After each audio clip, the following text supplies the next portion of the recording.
ਸਤਿ ਸ਼੍ਰੀ ਅਕਾਲ ਦੋਸਤੋ। Facebook YouTube ਦੇ ਮਾਧਿਅਮ ਰਾਹੀਂ ਜੁੜੇ ਸਾਰੇ ਹੀ ਸਰੋਤਿਆਂ ਦਾ ਬਹੁਤ-ਬਹੁਤ ਸਵਾਗਤ ਹੈ ਜੀ। ਅੱਜ ਦਾ ਜੋ ਵਿਸ਼ਾ ਲਾਈਵ ਹੋਣ ਦਾ ਉਹ ਇਹ ਆ ਕਿ ਸਾਡੀ ਇੰਡਸਟਰੀ ਦੇ ਕੰਮ ਕਰਨ ਦੇ ਤਰੀਕੇ ਵਿੱਚ ਜਾਂ ਸਾਡੇ ਇੰਡਸਟਰੀ ਦੇ ਕੰਮ ਕਰਨ ਦੇ ਜੋ ਐਥਿਕਸ ਨੇ ਉਹਨਾਂ ਵਿੱਚ ਆ ਚੁੱਕੀ ਗਿਰਾਵਟ। ਅੱਜ ਮੈਂ ਸਵੇਰ ਤੋਂ ਲੈ ਕੇ ਹੁਣ ਤੱਕ ਐਨਾਲਿਸਿਸ ਕਰ ਰਿਹਾ ਸੀ, ਦੇਖ ਰਿਹਾ ਸੀ ਕਿ किस तरीके ਦੀਆਂ ਐਡਵਰਟਾਈਜ਼ਮੈਂਟਸ ਜਾਂ ਕਿਸ ਤਰੀਕੇ ਦੀਆਂ ਐਡਵਰਟਾਈਜ਼ਮੈਂਟਸ ਦਾ ਸਹਾਰਾ ਸਾਡੇ ਇਮੀਗ੍ਰੇਸ਼ਨ ਨਾਲ ਸੰਬੰਧਿਤ ਜਿਹੜੇ ਇਸ ਇੰਡਸਟਰੀ ਦੇ ਵਿੱਚ ਨੇ, ਸਰਵਿਸ ਇੰਡਸਟਰੀ ਦੇ ਵਿੱਚ ਨੇ ਲੋਕ, ਉਹ ਲੈਣਾ ਸ਼ੁਰੂ ਕਰ ਦਿੱਤਾ ਉਹਨਾਂ ਨੇ। ਜਾਂ ਕਿਸ ਤਰੀਕੇ ਨਾਲ ਕਲਾਇੰਟਸ ਨੂੰ ਭਰਮਾਉਣ ਦੇ ਲਈ ਉਹ ਕਿਵੇਂ ਨਵੇਂ ਤਰੀਕੇ ਲੱਭਦੇ ਨੇ ਜਾਂ ਕਿਵੇਂ ਨਵੇਂ ਦੇਖੋ, ਐਡਵਰਟਾਈਜ਼ਮੈਂਟ ਕਰਨੀ ਮਾੜੀ ਚੀਜ਼ ਨਹੀਂ। ਐਡਵਰਟਾਈਜ਼ਮੈਂਟ ਬਿਜ਼ਨਸ ਨੂੰ ਹਰ ਬਿਜ਼ਨਸ ਨੂੰ ਪ੍ਰਮੋਸ਼ਨ ਦੀ ਲੋੜ ਆ, ਪਰ ਜਦੋਂ ਅਸੀਂ ਪ੍ਰਮੋਟ ਕਰ ਰਹੇ ਹਾਂ ਕਿਸੇ ਚੀਜ਼ ਨੂੰ ਤਾਂ ਸਾਨੂੰ ਇਸ ਚੀਜ਼ ਦੀ ਸਮਝ ਹੋਣੀ ਚਾਹੀਦੀ ਹੈ ਕਿ ਕੀ ਅਸੀਂ ਆਪਦੀ ਇੰਡਸਟਰੀ ਨੂੰ ਅਬਿਊਜ਼ ਤਾਂ ਨਹੀਂ ਕਰ ਰਹੇ। ਸੋ ਜੋ ਮੈਂ ਤੁਹਾਡੇ ਨਾਲ ਗੱਲ ਕਰਨੀ ਚਾਹੁੰਦਾ, ਐਗਜ਼ਾਮਪਲ ਦੇਣੀ ਚਾਹੁੰਦਾ ਦੋ ਕੁ, ਕਿ ਐਡਵਰਟਾਈਜ਼ਮੈਂਟ ਕੀਤੀ ਜਾਂਦੀ ਹੈ ਕਿ ਸਟੱਡੀ ਵਿਜ਼ਟਰ ਵੀਜ਼ਾ 50,000 ਚ, ਓਪਨ ਵਰਕ ਪਰਮਿਟ 50,000 ਚ। ਦੇਖੋ, ਆਪਾਂ ਨੂੰ ਇਹ ਸੋਚਣਾ ਪਊਗਾ, ਪੁੱਛਣਾ ਪਊਗਾ, ਜਾਂ ਆਪਾਂ ਉਸ ਕਿਸੇ ਵੀ ਵੀਰ ਭਾਈ ਜਿਹੜੇ ਇਹੋ ਜਿਹੀ, ਜਾਂ ਇੱਕ ਐਡਵਰਟਾਈਜ਼ਮੈਂਟ ਹੋਰ ਪੜ੍ਹੀ ਸੀ ਕਿ ਸਾਡੇ ਤੋਂ ਕੇਸ ਲਵਾਓ ਐਂਡ 25,000 ਰੁਪਇਆ ਜਿੱਦਾਂ ਤੁਹਾਡਾ ਵੀਜ਼ਾ ਆ ਜਾਊਗਾ ਅਸੀਂ ਤੁਹਾਨੂੰ ਰੀਫੰਡ ਦੇ ਦਿਆਂਗੇ। ਕੁਝ ਇਹੋ ਜਿਹੀਆਂ ਗੱਲਾਂ। ਦੇਖੋ, ਸਾਡੀ ਸਰਵਿਸ ਇੰਡਸਟਰੀ ਸੀ, ਚਲੋ ਹੁਣ ਇੱਕ ਬਹੁਤ ਵੱਡਾ ਬਿਜ਼ਨਸ ਇੰਡਸਟਰੀ ਬਣ ਚੁੱਕੀ ਆ, ਪਰ ਫਿਰ ਵੀ ਜੋ ਅਸੀਂ ਬਿਜ਼ਨਸ ਕਰਦੇ ਹਾਂ ਤਾਂ ਅਸੀਂ ਆਪਣੀਆਂ ਸਰਵਿਸਿਜ਼ ਨੂੰ ਸੇਲ ਕਰਕੇ ਹੀ ਬਿਜ਼ਨਸ ਕਰਦੇ ਹਾਂ, ਤੇ ਸਾਡੀਆਂ ਸਰਵਿਸਿਜ਼ ਦਾ ਮੁੱਖ ਉਦੇਸ਼ ਆ ਲੋਕਾਂ ਨੂੰ ਸਹੀ ਰਾਹੇ ਪਾਉਣਾ। ਮਤਲਬ ਕਿ ਲੋਕਾਂ ਦੇ ਜੋ ਸਵਾਲ ਨੇ ਇਮੀਗ੍ਰੇਸ਼ਨ ਨਾਲ ਸੰਬੰਧਿਤ, ਸਟੂਡੈਂਟ ਵੀਜ਼ਾ ਨਾਲ ਸੰਬੰਧਿਤ, ਵਿਜ਼ਟਰ ਵੀਜ਼ਾ ਨਾਲ ਸੰਬੰਧਿਤ, ਜਾਂ ਜੋ ਕਿਸੇ ਵੀ ਕੰਟਰੀ ਦੇ ਵਿੱਚ ਮਾਈਗ੍ਰੇਟ ਹੋ ਕੇ ਜਾਣਾ ਚਾਹੁੰਦੇ ਆ ਤਾਂ ਉਹਨਾਂ ਕੋਲੇ ਕਿਹੋ ਜਿਹੇ ਕਿਹੜੇ ਰਾਹ ਅਵੇਲੇਬਲ ਨੇ, ਐਂਡ ਉਹਨਾਂ ਤੇ ਉਹ ਰਾਹਾਂ ਤੇ ਸਹੀ ਤਰੀਕੇ ਨਾਲ ਕਿਹੜੇ ਰਾਹ ਨੂੰ ਚੁਣ ਕੇ ਉਹ ਈਜ਼ੀਲੀ ਐਂਡ ਚੰਗੇ ਤਰੀਕੇ ਦੇ ਨਾਲ ਕੈਨੇਡਾ ਜਾਂ ਆਸਟ੍ਰੇਲੀਆ ਜਾਂ ਕਿਸੇ ਵੀ ਕੰਟਰੀ ਦੇ ਵਿੱਚ ਪਹੁੰਚ ਸਕਦੇ ਨੇ, ਐਂਡ ਤਾਂ ਜੋ ਉਹਨਾਂ ਦੇ ਸਮੇਂ ਦੀ ਬਰਬਾਦੀ ਨਾ ਹੋਵੇ, ਉਹਨਾਂ ਦੇ ਪੈਸੇ ਦੀ ਬਰਬਾਦੀ ਨਾ ਹੋਵੇ। ਇਹ ਸਾਰੀਆਂ ਚੀਜ਼ਾਂ ਦਾ ਸਾਨੂੰ ਜੋ ਸਾਡੇ ਕੋਲੇ ਸਾਡਾ ਮੁੱਖ ਉਦੇਸ਼ ਆ ਸਾਡੀਆਂ ਸਰਵਿਸਿਜ਼ ਦਾ, ਉਹ ਇਹ ਆ। ਅਸੀਂ ਵੀਜ਼ੇ ਬਾਰੇ ਬਹੁਤੀ ਗੱਲ ਨਹੀਂ ਕਰ ਸਕਦੇ, ਸਾਡੇ ਕੋਲੇ ਉਹ ਅਥਾਰਟੀ ਨਹੀਂ ਆ ਵੀ ਅਸੀਂ ਇਹ ਨਹੀਂ ਕਹਿ ਸਕਦੇ ਕਿ ਮੈਂ 50,000 ਚ ਵੀਜ਼ਾ ਸੇਲ ਕਰਦਾ ਆਸਟ੍ਰੇਲੀਆ ਦਾ, ਜਾਂ ਮੈਂ 50,000 ਦੇ ਵਿੱਚ ਵਰਕ ਪਰਮਿਟ ਸੇਲ ਕਰਦਾ। ਨਹੀਂ, ਮੈਂ ਆਪਦੀਆਂ ਸਰਵਿਸਿਜ਼ ਸੇਲ ਕਰਦਾ। ਮੇਰੀਆਂ ਸਰਵਿਸਿਜ਼ ਦੇ ਵਿੱਚ ਕਿਹੜੀਆਂ ਚੀਜ਼ਾਂ ਇਨਕਲੂਡ ਹੁੰਦੀਆਂ ਨੇ? ਉਹ ਇਹ ਹੁੰਦੀਆਂ ਨੇ ਕਿ ਮੇਰਾ ਕੰਮ ਆ ਕੈਨੇਡੀਅਨ ਐਮਬੈਸੀ ਦੁਆਰਾ ਜਿਹੜੇ ਰੂਲਸ ਐਂਡ ਰੈਗੂਲੇਸ਼ਨਸ ਨੇ ਉਹਨਾਂ ਤੋਂ ਤੁਹਾਨੂੰ ਜਾਣੂ ਕਰਾਉਣਾ, ਕਿਹੋ ਜਿਹੇ ਡਾਕੂਮੈਂਟਸ ਲੱਗਣੇ ਨੇ ਉਹਨਾਂ ਤੋਂ ਤੁਹਾਨੂੰ ਜਾਣੂ ਕਰਵਾਉਣਾ, ਕੀ ਤੁਸੀਂ ਕਿਸੇ ਵੀ ਕ੍ਰਾਈਟੇਰੀਆ ਲਈ, ਤੁਸੀਂ ਕਿਸੇ ਵੀ ਕੈਟਾਗਰੀ ਲਈ ਉਸ ਐਲੀਜੀਬਿਲਿਟੀ ਕ੍ਰਾਈਟੇਰੀਆ ਦੇ ਵਿੱਚ ਫਾਲ ਕਰਦੇ ਹੋ, ਇਹ ਤੋਂ ਤੁਹਾਨੂੰ ਜਾਣੂ ਕਰਵਾਉਣਾ। ਮੇਰਾ ਸਿਰਫ ਤੇ ਸਿਰਫ ਮੇਰੇ ਹੱਥ ਦੇ ਵਿੱਚ ਜਾਂ ਮੇਰੀ ਜਿਹੜੀ ਰਿਸਪੌਂਸਿਬਿਲਿਟੀ ਆ ਜਾਂ ਮੇਰੇ ਕੋਲੇ ਜਿਹੜੀ ਪਾਵਰ ਆ ਉਹ ਇੰਨੀ ਕੁ ਹੀ ਆ। ਸੋ ਜਦੋਂ ਕੱਲੇ ਵੀਜ਼ੇ ਦੀ ਗੱਲ ਆ ਜਾਂਦੀ ਆ ਤਾਂ ਮੈਂ ਜਦੋਂ ਇਹਦੇ ਉੱਤੇ ਵਰਕਆਊਟ ਕਰਕੇ ਦੇਖਿਆ ਤਾਂ ਅਸੀਂ ਸਾਰੇ ਹੀ ਬਰਾਬਰ ਦੇ ਜ਼ਿੰਮੇਵਾਰ ਆ। ਮੈਂ ਕੱਲਾ ਜਾਂ ਇੱਕ ਏਜੰਟ ਜਾਂ ਕੱਲੀ ਏਜੰਟ ਤਬਕਾ ਹੀ ਇਸ ਚੀਜ਼ ਦਾ ਜ਼ਿੰਮੇਵਾਰ ਨਹੀਂ ਆ। ਇਹਦੇ ਵਿੱਚ ਤੁਹਾਨੂੰ ਸਾਰਾ ਦੇਖਣਾ ਪਊਗਾ ਵਰਕਆਊਟ ਕਰਕੇ ਕਿ ਜਦੋਂ ਮੈਂ ਓਪਨ ਵਰਕ ਪਰਮਿਟ ਨਾਲ ਸੰਬੰਧਿਤ ਕੋਈ ਵੀ ਵੀਡੀਓ ਪਾਉਣਾ ਜਾਂ ਕਿਸੇ ਵੀ ਕੈਟਾਗਰੀ ਨਾਲ ਸੰਬੰਧਿਤ ਕੋਈ ਵੀ ਵੀਡੀਓ ਅਪਲੋਡ ਕਰਦਾ ਤਾਂ ਥੱਲੇ ਮੈਨੂੰ ਤੁਸੀਂ ਕਮੈਂਟਸ ਪੜ੍ਹਿਓ ਜਾ ਕੇ। ਬਹੁਤੇ ਲੋਕਾਂ ਦੇ ਇਹੀ ਕਮੈਂਟਸ ਆਉਂਦੇ ਨੇ, ਸਰ ਓਪਨ ਵਰਕ ਪਰਮਿਟ ਵੀਜ਼ੇ ਦਾ ਕਿੰਨਾ ਖਰਚਾ? ਸਾਡਾ ਜਦੋਂ ਸਵਾਲ ਗਲਤ ਆ ਨਾ ਤਾਂ ਸਾਨੂੰ ਉਹਦਾ ਆਨਸਰ ਵੀ ਗਲਤ ਹੀ ਮਿਲੂਗਾ ਓਬਵੀਅਸਲੀ। ਇਸ ਲਈ ਮੈਂ ਅੱਜ ਤੁਹਾਨੂੰ ਦੋ ਕੁ ਗੱਲਾਂ ਦੱਸਣੀਆਂ ਚਾਹੁੰਦਾ ਵੀਰੋ। ਇਸ ਚੀਜ਼ ਨੂੰ ਬੜੇ ਹੀ ਧਿਆਨ ਨਾਲ ਸੁਣਿਓ ਤੇ ਧਿਆਨ ਨਾਲ ਸਮਝਿਓ। ਅਵੇਅਰਨੈਸ ਸਭ ਤੋਂ ਜ਼ਿਆਦਾ ਜ਼ਰੂਰੀ ਆ, ਕਿਉਂਕਿ ਫਿਰ ਉਹੀ ਚੀਜ਼ ਹੀ ਮਾਰਕੀਟ ਦੇ ਵਿੱਚ ਵਿਕਣੀ ਸ਼ੁਰੂ ਹੋ ਜਾਂਦੀ ਹੈ ਜਿਹਦੀ ਅਸੀਂ ਡਿਮਾਂਡ ਪੈਦਾ ਕਰ ਦਿੰਦੇ ਆ, ਕਿਉਂਕਿ ਤੁਸੀਂ ਹੀ ਹੋ ਸਾਰੇ, ਤੁਸੀਂ ਕਲਾਇੰਟਸ ਹੋ, ਤੁਸੀਂ ਤੁਹਾਡੇ ਤੋਂ ਹੀ ਸਾਡੀ ਰੋਜੀ ਰੋਟੀ ਚੱਲਣੀ ਆ। ਤੁਸੀਂ ਜਿਸ ਤਰੀਕੇ ਦੀ ਚੀਜ਼ ਦੀ ਸਾਡੇ ਤੋਂ ਡਿਮਾਂਡ ਕਰੋਗੇ, ਅਸੀਂ ਆਪਦੇ ਬਿਜ਼ਨਸ ਨੂੰ ਚਲਾਉਣ ਦੇ ਲਈ ਉਹੀ ਰਾਹ ਅਪਣਾ ਲਵਾਂਗੇ। ਸੋ ਮੈਂ ਇਸ ਲਈ ਤੁਹਾਨੂੰ ਇਹ ਗੱਲ ਕਹਿਣੀ ਚਾਹੁੰਦਾ ਕਿ ਆਪਾਂ ਅੱਜ 2-4 ਗੱਲਾਂ ਤੇ ਧਿਆਨ ਦੇਣਾ ਕਿ ਜਦੋਂ ਅਸੀਂ ਕਿਸੇ ਵੀ ਇਮੀਗ੍ਰੇਸ਼ਨ ਕੰਸਲਟੈਂਟ ਕੋਲੇ, ਸਟੂਡੈਂਟ ਵੀਜ਼ਾ ਕੰਸਲਟੈਂਟ ਕੋਲੇ ਕੋਈ ਵੀ ਕਾਉਂਸਲਿੰਗ ਲੈਣ ਦੇ ਲਈ ਜਾਂਦੇ ਆ ਤਾਂ ਸਾਡਾ ਜਿਹੜਾ ਪਹਿਲਾ ਸਵਾਲ ਆ ਉਹ ਇਹ ਹੋਣਾ ਚਾਹੀਦਾ ਕਿ ਕੀ ਮੈਂ ਇਸ ਕੈਟਾਗਰੀ ਅੰਡਰ ਫਾਲ ਕਰਦਾ, ਜੇ ਮੈਂ ਫਾਲ ਕਰਦਾ ਤਾਂ ਮੈਂ ਕਿਸ ਤਰੀਕੇ ਨਾਲ ਫਾਲ ਕਰਦਾ, ਪਲੀਜ਼ ਮੇਰਾ ਪ੍ਰੋਫਾਈਲ ਦੇਖ ਕੇ ਮੈਨੂੰ ਸਮਝਾਇਆ ਜਾਵੇ। ਪਹਿਲਾ ਸਵਾਲ ਸਾਡਾ ਇਹ ਹੋਣਾ ਚਾਹੀਦਾ। ਦੂਸਰਾ ਸਵਾਲ ਸਾਡਾ ਇਹ ਹੋਣਾ ਚਾਹੀਦਾ ਵੀ ਜਿਹੜੀ ਕੈਟਾਗਰੀ ਦੀ ਤੁਸੀਂ ਸਰ ਜਾਂ ਮੈਡਮ ਤੁਸੀਂ ਜਿਹਦੀ ਗੱਲ ਕਰ ਰਹੇ ਹੋ ਜਾਂ ਜਿਹੜੀ ਐਡ ਮੈਂ ਪੜ੍ਹੀ ਆ, ਕੀ ਤੁਸੀਂ ਇਹਦਾ ਮੈਨੂੰ ਕੋਈ ਰੈਫਰੈਂਸ ਦੇ ਸਕਦੇ ਹੋ?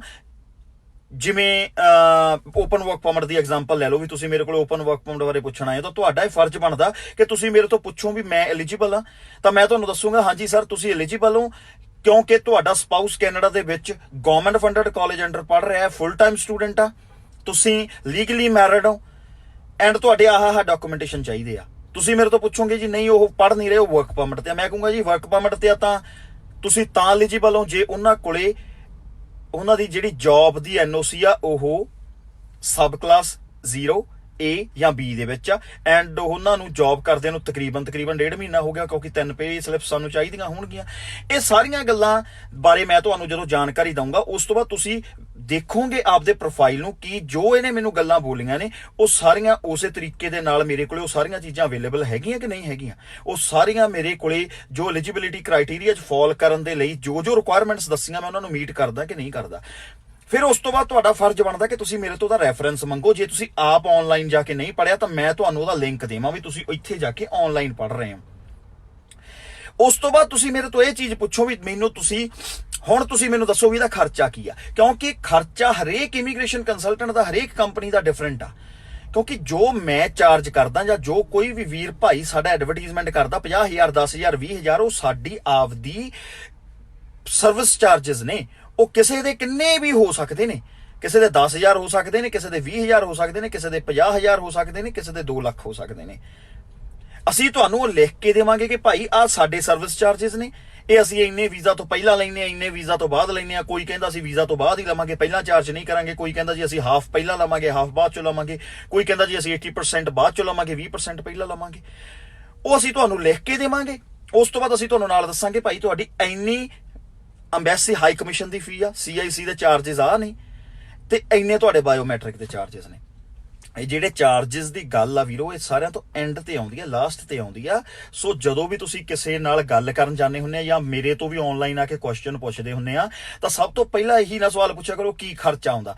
ਇਹ ਐਂ ਲੱਗਦਾ ਹੁੰਦਾ ਜਿਵੇਂ ਆਪਾਂ ਇੱਕ ਸਰਵਿਸ ਇੰਡਸਟਰੀ ਨੂੰ ਅਸੀਂ ਸਬਜ਼ੀ ਮੰਡੀ ਬਣਾਤਾ ਕਿ ਆਲੂ ਕਿੰਨੇ ਭਾਜੀ, ਆਲੂ ਕਿੰਨੇ ਦੇ ਕਿਲੋ ਆ ਜੀ, ਕਿੰਨੇ ਦੇ ਗੋਭੀ ਕਿੰਨੇ ਨੂੰ ਆ ਜੀ। ਆਪਾਂ ਜਿਵੇਂ ਸਬਜ਼ੀ ਲੈਣ ਕਿਤੇ ਗਏ ਹੁੰਦੇ ਆ ਤਾਂ ਉਵੇਂ ਦੀ ਫੀਲਿੰਗ ਆਉਣੀ ਸ਼ੁਰੂ ਹੋ ਜਾਂਦੀ ਆ। ਆਪਾਂ ਫਿਰ ਉਹੋ ਜਿਹੀਆਂ ਹੀ ਐਡਵਰਟਾਈਜ਼ਮੈਂਟਸ ਮਾਰਕੀਟ ਦੇ ਵਿੱਚ ਚੱਲੀ ਜਾਂਦੀਆਂ ਨੇ। ਜੋ ਚੀਜ਼ ਤੁਸੀਂ ਪੁੱਛਦੇ ਹੋ ਉਹੋ ਜਿਹੀਆਂ ਅਸੀਂ ਐਡਵਰਟਾਈਜ਼ਮੈਂਟਸ ਬਣਾ ਕੇ ਲੋਕ ਉਹਨੂੰ ਪੇਸ਼ ਕਰੀ ਜਾਂਦੇ ਆ। ਤੇ ਅਸੀਂ ਪੈਸਿਆਂ ਨਾਲ ਵੀਜ਼ੇ ਨਹੀਂ ਮਿਲਦੇ। 50,000 ਚ ਵੀਜ਼ਾ ਥੋੜੀ ਮਿਲਦਾ ਜਾਂ 2 ਲੱਖ ਚ ਵੀਜ਼ਾ ਥੋੜੀ ਮਿਲਦਾ। ਉਹ ਤਾਂ ਕਿਸੇ ਕੰਪਨੀ ਦੇ ਸਰਵਿਸ ਚਾਰजेस ਨੇ। ਤੁਹਾਨੂੰ ਇਸ ਚੀਜ਼ ਨੂੰ ਸਮਝਣਾ ਪਊਗਾ। ਵੀਜ਼ਾ ਤਾਂ ਤੁਹਾਡੇ ਪ੍ਰੋਫਾਈਲ ਨੇ ਲਵਾਉਣਾ ਆ, ਵੀਜ਼ਾ ਆਫੀਸਰ ਨੇ ਦੇਣਾ। ਸਾਡਾ ਮਤਲਬ ਸਾਡੇ ਕੋਲੇ ਜਿਹੜੀ ਪਾਵਰ ਆ, ਸਾਡੀ ਜਿਹੜੀ ਰਿਸਪੌਂਸਿਬਿਲਿਟੀ ਉਹ ਸਿਰਫ ਇੰਨੀ ਕੀ ਆ ਕਿ ਅਸੀਂ ਤੁਹਾਨੂੰ ਕ੍ਰਾਈਟੇਰੀਆ ਦੇ ਵਿੱਚ ਤੁਸੀਂ ਫਾਲ ਕਰਦੇ ਆ ਕਿ ਨਹੀਂ ਫਾਲ ਕਰਦੇ ਇਹ ਦੱਸੀਏ। ਜੇ ਫਾਲ ਕਰਦੇ ਆ ਤਾਂ ਕਿਹੜੇ ਡਾਕੂਮੈਂਟਸ ਲੱਗਣਗੇ ਇਹ ਦੱਸੀਏ। ਜੇ ਤੁਹਾਡੇ ਡਾਕੂਮੈਂਟਸ ਦੇ ਵਿੱਚ ਕੋਈ ਪ੍ਰੋਬਲਮ ਆ, ਕੋਈ ਗਲਤੀ ਆ, ਉਹਨੂੰ ਕਵਰ ਅਪ ਕਰਨ ਦੀ ਅਸੀਂ ਕੋਸ਼ਿਸ਼ ਕਰੀਏ। ਅਸੀਂ ਤੁਹਾਨੂੰ ਦੱਸੀਏ ਕਿ ਇਹ ਰਾਹ ਤੁਹਾਡੇ ਲਈ ਸਹੀ ਹੈ ਜਾਂ ਗਲਤ ਆ। ਅਸੀਂ ਇਹ ਤੁਹਾਨੂੰ ਦੱਸੀਏ ਕਿ ਜਿਹੜੀ ਕੰਟਰੀ ਜਾਂ ਜਿਹੜਾ ਪ੍ਰੋਵਿੰਸ ਤੁਸੀਂ ਚੂਜ਼ ਕਰ ਰਹੇ ਹੋ ਤੁਹਾਡੇ ਲਈ ਸਹੀ ਹੈ ਜਾਂ ਗਲਤ ਆ। ਅਸੀਂ ਤੁਹਾਨੂੰ ਦੱਸੀਏ ਤੁਹਾਡਾ ਕੋਰਸ, ਤੁਹਾਡਾ ਕਾਲਜ, ਤੁਹਾਡੀ ਜਿਹੜੀ ਇੰਸਟੀਟਿਊਸ਼ਨ ਤੁਸੀਂ ਚੂਜ਼ ਕਰ ਰਹੇ ਹੋ ਸਹੀ ਹੈ ਕਿ ਗਲਤ ਆ। ਉਸ ਤੋਂ ਬਾਅਦ ਤੁਹਾਡੀ ਫਾਈਲ ਨੂੰ ਰੈਡੀ ਕਰਕੇ ਅਸੀਂ ਹਾਈ ਕਮਿਸ਼ਨ ਅੰਡਰ ਲੌਂਚ ਕਰੀਏ। ਇੱਥੇ ਆ ਕੇ ਸਾਡੀ ਇੱਕ ਏਜੰਟ ਦੀ ਰਿਸਪੌਂਸਿਬਿਲਿਟੀ ਖਤਮ ਹੋ ਜਾਂਦੀ ਆ। ਉਸ ਤੋਂ ਬਾਅਦ ਡਿਪੈਂਡ ਕਰਦਾ ਆ ਵੀਜ਼ਾ ਆਫੀਸਰ ਤੇ, ਉਹ ਤੁਹਾਡੀ ਫਾਈਲ ਨੂੰ ਕਿਵੇਂ ਪੜ੍ਹਦਾ, ਕਿਵੇਂ ਵਾਚਦਾ, ਕਿਹੋ ਜਿਹੀ ਉਹਦੀ ਅਸੈਸਮੈਂਟ ਆ। ਉਸ ਤੋਂ ਬਾਅਦ ਉਹ ਵੀਜ਼ਾ ਦਿੰਦਾ, ਇੰਟਰਵਿਊ ਕਾਲ ਕਰਦਾ, ਰਿਫਿਊਜ਼ਲ ਦਿੰਦਾ। ਵੀਜ਼ਾ ਨਹੀਂ ਵੇਚ ਸਕਦਾ ਕੋਈ ਵੀ ਬੰਦਾ। ਤੇ ਮੇਰੀ ਇਹ ਹੱਥ ਬੰਨ੍ਹ ਕੇ ਬੇਨਤੀ ਆ ਕਿ ਜੇ ਸਾਡੇ ਲੋਕ, ਜੇ ਸਾਡੇ ਸਰੋਤੇ ਸੁਣਨ ਵਾਲੇ ਜਾਂ ਸਾਨੂੰ ਫੋਲੋ ਕਰਨ ਵਾਲੇ ਸਰੋਤੇ ਜੇ ਸਾਡੇ ਤੋਂ ਸਿੱਧਾ ਡਾਇਰੈਕਟ ਇਹ ਪੁੱਛਦੇ ਨੇ ਜੀ ਵੀਜ਼ਾ ਕਿੰਨੇ 'ਚ, ਤਾਂ ਅਸੀਂ ਉਹਨਾਂ ਨੂੰ ਮੋੜ ਕੇ ਇਹ ਚੀਜ਼ ਦੱਸੀਏ ਕਿ ਸਰ ਅਸੀਂ ਵੀਜ਼ਾ ਨਹੀਂ ਵੇਚਦੇ, ਅਸੀਂ ਤਾਂ ਸਿਰਫ ਤੇ ਸਿਰਫ ਸਰਵਿਸਿਜ਼ ਵੇਚਦੇ ਆ। ਸਰਵਿਸਿਜ਼ ਸਾਡੀਆਂ ਕੀ ਨੇ? ਸਾਡੀਆਂ ਸਰਵਿਸਿਜ਼ ਨੇ ਤੁਹਾਨੂੰ ਸਿੱਧੇ ਰਾਹੇ ਪਾਉਣਾ ਕਿ ਜਿਹੜੇ ਪ੍ਰੋਸੈਸ ਅਧੀਨ ਤੁਸੀਂ ਆਪ ਦਾ ਕੇਸ ਅਪਲਾਈ ਕਰਨਾ ਚਾਹੁੰਦੇ ਹੋ ਕਿ ਉਸ ਪ੍ਰੋਸੈਸ ਅਧੀਨ ਤੁਸੀਂ ਫਾਲ ਕਰਦੇ ਹੋ, ਤੁਸੀਂ ਐਲੀਜੀਬਲ ਕੈਂਡੀਡੇਟ ਹੋ। ਜੇ ਹੋ ਤਾਂ ਉਹਦਾ ਆਹ ਤਰੀਕਾ ਆ। ਸੋ ਦੋਸਤੋ, ਜਦੋਂ ਵੀ ਕਾਉਂਸਲਿੰਗ ਲੈਣ ਜਾਂਦੇ ਹੋ, ਕਿਸੇ ਵੀ ਕੰਪਨੀ ਦੇ ਕੋਲੇ ਜਾਂਦੇ ਹੋ, ਤਾਂ ਪਲੀਜ਼ ਇਹ 2-3 ਗੱਲਾਂ ਤੋਂ ਸ਼ੁਰੂ ਕਰਿਆ ਕਰੋ। ਸਿੱਧਾ ਖਰਚੇ ਤੋਂ ਨਾ ਸ਼ੁਰੂ ਕਰਿਆ ਕਰੋ। ਸਿੱਧਾ ਜਦੋਂ ਪੈਸੇ ਦੀ ਗੱਲ ਹੁੰਦੀ ਆ ਤਾਂ ਉਹ ਤਾਂ ਫਿਰ ਇਹ ਹੋ ਜਾਂਦਾ ਕਿ ਵੀਜ਼ਾ ਉਹਦੇ ਅੰਦਰ ਲੋਕਰ 'ਚ ਰੱਖਿਆ ਪਿਆ ਜਾਂ ਬੈਗ ਭਰ ਕੇ ਉਹਦੇ ਕੋਲ ਵੀਜ਼ਿਆਂ ਦੇ ਪਏ ਆ, ਤੇ ਤੁਸੀਂ ਉਹਨੂੰ ਦੱਸਣਾ ਜੀ ਆਹ ਕਿੰਨੇ ਦਾ ਜੀ, ਸਟੂਡੈਂਟ ਵੀਜ਼ਾ 50,000 ਦਾ ਜੀ, ਵਰਕ ਓਪਨ ਵਰਕ ਪਰਮਿਟ 40,000 ਦਾ ਜੀ, ਦੂਜਾ 20,000 ਦਾ, ਚੱਲ 20,000 ਵਾਲਾ ਦੇ ਦੇ। ਐਂ ਨਹੀਂ ਹੈ, ਇਹ ਗੱਲ ਇਸ ਤਰੀਕੇ ਨਾਲ ਨਹੀਂ ਹੈਗੀ। ਸੋ ਦੋਸਤੋ, ਪਲੀਜ਼ ਮੇਰੀ ਹੱਥ ਬੰਨ੍ਹ ਕੇ ਬੇਨਤੀ ਆ, ਅਵੇਅਰਨੈਸ ਹੀ ਸਾਰਾ ਕੁਝ ਹੁੰਦਾ। ਜਦੋਂ ਤੁਸੀਂ ਕਿਸੇ ਵੀ ਏਜੰਟ ਕੋਲੇ ਜਾਂਦੇ ਆ, ਸੈਲਫ ਸਟੱਡੀਜ਼ ਕਰਕੇ, ਆਪਦਾ ਹੋਮਵਰਕ ਕਰਕੇ ਉੱਥੇ ਜਾਇਆ ਕਰੋ, ਤਾਂ ਜੋ ਤੁਹਾਨੂੰ ਪਤਾ ਲੱਗ ਜੇ ਕਿ ਤੁਸੀਂ ਜੋ ਕੁਝ ਵੀ ਤੁਸੀਂ ਸੁਣ ਰਹੇ ਹੋ ਕਿਸੇ ਏਜੰਟ ਤੋਂ, ਉਹ ਕਿੰਨਾ ਕੁ ਸੱਚਾਈ ਆ ਉਹਦੇ ਵਿੱਚ, ਤੇ ਉਹ ਤੁਹਾਨੂੰ ਇਸ ਤਰੀਕੇ ਨਾਲ ਤਾਂ ਨਹੀਂ ਡੀਲ ਕਰ ਰਿਹਾ ਕਿ ਵੀ ਕੋਰਾ ਕਾਗਜ਼ ਆ, ਜੋ ਕੁਛ ਮਰਜ਼ੀ ਲਿਖ ਦਈਏ ਇਹਦੇ ਉੱਤੇ। ਸੋ ਦੋਸਤੋ, ਮੈਂ ਜਿਹੜੇ ਦੋਸਤਾਂ ਦੇ ਮੈਨੂੰ ਕਮੈਂਟ ਆ ਰਹੇ ਨੇ ਥੱਲੇ, ਮੈਂ ਉਹਨਾਂ ਨੂੰ ਜ਼ਰੂਰ ਪੜ੍ਹ ਕੇ ਆਨਸਰ ਕਰੂੰਗਾ, ਤੁਹਾਨੂੰ ਇਨਬੌਕਸ ਕਰਕੇ ਜਾਂ ਤੁਹਾਡੇ ਕਮੈਂਟਸ ਦੇ ਉੱਥੇ ਹੀ ਰਿਪਲਾਈ ਕਰੂੰਗਾ। ਹੁਣ ਇੰਨਾ ਕਹਿੰਦਾ ਹੋਇਆ ਖਿਮਾ ਦਾ ਜੱਚਕਾਂ, ਇਸ ਤੋਂ ਬਾਅਦ ਮੇਰੀਆਂ ਅਪਾਇੰਟਮੈਂਟਸ ਨਹੀਂ, ਤਕਰੀਬਨ 1 ਵੀਕ ਹੋਰ ਕੈਨੇਡਾ ਦੇ ਵਿੱਚ ਹੀ ਆ ਜੀ। ਉਸ ਤੋਂ ਬਾਅਦ ਮੈਂ ਪੰਜਾਬ ਰੈਗੂਲਰ ਆਪਦੀਆਂ ਅਪਾਇੰਟਮੈਂਟਸ ਦੇਣੀਆਂ ਸ਼ੁਰੂ ਕਰੂੰਗਾ। ਰੈਗੂਲਰ ਡਾਇਰੈਕਟ ਮੀਟਸ, ਹਰ ਆਫਿਸ ਦੇ ਵਿੱਚ ਡਾਇਰੈਕਟ ਮੀਟਸ ਰੱਖੀਆਂ ਜਾਣਗੀਆਂ। ਇੱਥੇ ਜਿਹੜਾ ਆਫਿਸ ਆਪਣਾ ਅਫੀਸ਼ੀਅਲੀ ਇਨ ਇਫੈਕਟ ਮੇਰੇ ਹਿਸਾਬ ਦੇ ਨਾਲ ਇਸੇ ਵੀਕ ਤੋਂ ਹੋ ਜਾਊਗਾ। ਜਿੱਦਣ ਉਹ ਸ਼ੁਰੂ ਹੋ ਗਿਆ, ਮੈਂ ਨਾਲ ਹੀ ਤੁਹਾਨੂੰ ਅਪਡੇਟ ਕਰ ਦੂੰਗਾ। ਇੰਨਾ ਕਹਿੰਦਾ ਹੋਇਆ ਖਿਮਾ ਦਾ ਜੱਚਕਾਂ ਜੀ, ਧੰਨਵਾਦ।